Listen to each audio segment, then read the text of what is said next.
Thanks, Hugh. Good evening. Welcome to Look North. A fifth night without gas for residents in a South Yorkshire village.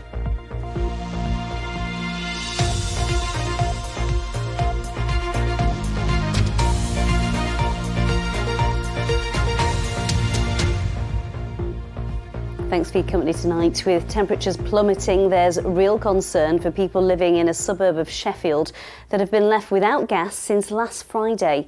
Sheffield City Council declared a major incident as 2,000 homes in Stannington lost their gas supply when the burst water main flooded the gas network.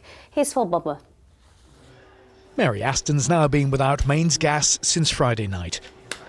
She's keeping warm with portable heaters, but says it was an alarming experience when her cooker, which was turned off, began hissing with an overpowering odour of escaping gas. I was scared because it was just coming out so quickly. And also, it wasn't like a normal gas when you're lighting the gas. It was such a forceful hissing noise that I knew it was filling up very, very, very quickly. My kitchen was filling up quickly. So then my neighbour helped me and then came in and opened the window. Despite no supply for 5 days, Mary's smart meter is still showing daily gas usage. Engineers from Cadent, Northern Power Grid, Yorkshire Water and British Gas are part of a major operation to restore supplies. Sheffield City Council declared a major incident after 2,000 properties were affected when water leaked into a gas main. Huge exercise here in Stannington to Hillsborough. Around 600,000 litres of water out of our gas main already. We've had 5 water tankers pumping water out. We've now got 15 here today. So now we've got get more water out of our gas mains quicker, and we'll start getting people back on gas. Some residents reported water spewing from their meters and appliances. The scale of the problems have led to calls for inquiries into how water was able to come into contact with a gas main. We feel quite strongly that when everybody's back and warm and safe in their homes, we need to know why this happened and what's going to happen to make sure it doesn't happen again. This afternoon, the leader of Sheffield City Council spoke to reporters about how the local authority is responding to the incident. What we've instigated is a gold, silver and bronze command system, but our main focus at the moment is to get supplies back to their residents and to get to those vulnerable and elderly people who need our help right now. And that help can't come soon enough, especially for those facing a night of bone-chilling temperatures. Phil Bodmer reporting there. A Sheffield man who tried to take his own life says black people have been failed by the mental health system.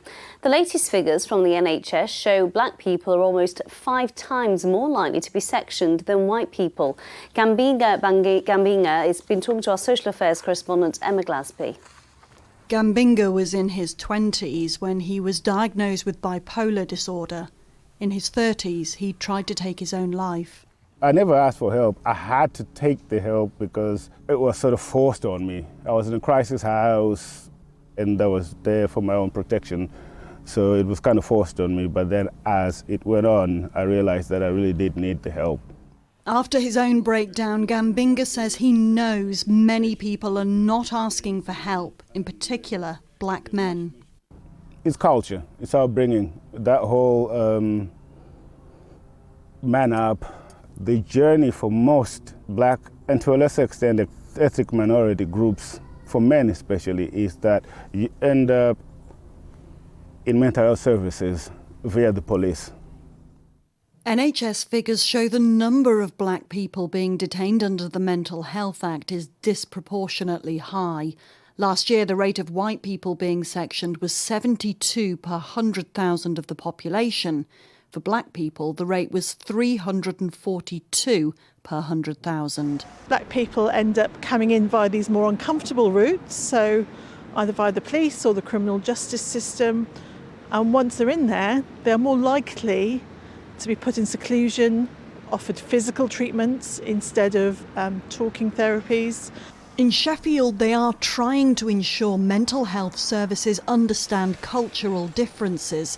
Gambinga now works for Sheffield's African Caribbean Mental Health Association. One of the most common things that we end up helping with is with advocacy around racism within the system.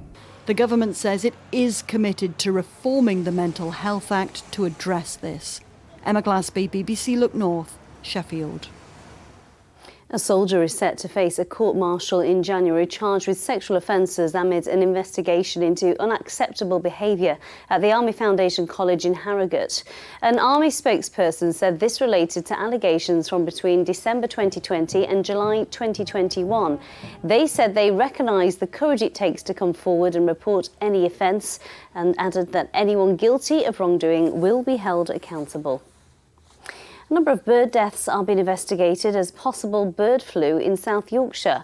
DEFRA have collected some samples for 2 testing sites in the Dearne Valley Reserves near Barnsley, the Wombwell Ings and Adwick Washlands. The RSPB say the reserves will stay open as the risk of infection in humans is low, but to keep dogs on a short lead. Well, it's certainly biting out there tonight, isn't it? Let's see what's in store for the next few days. Here's Paul. Hello, good evening. Well, it's already sub-zero out there, a widespread frost to come. Plenty of sunshine tomorrow, though, a risk of some snow showers later in the day. And that's the chart for Friday. We're still in the cold air, but I think a lot of dry weather Friday and the weekend. Any wintry showers confined mostly to the coast. And that's where they are at the moment. There could be a slight covering of snow across more coastal areas inland. It's dry, clear and cold. Lowest temperatures down to -5 or -6 in rural locations. Tomorrow, then icy patches in the east, 1 or 2 wintry showers. Otherwise, it's dry and quite sunny. But I think generally speaking, cloud will increase through the afternoon. And there's just a hint of snow showers pushing first across North Yorkshire, later West and South Yorkshire tomorrow evening. So that could cause 1 or 2 issues. Very cold indeed. Highs of just 2 degrees Celsius. That's the forecast. Well, do take care and stay warm. Good night.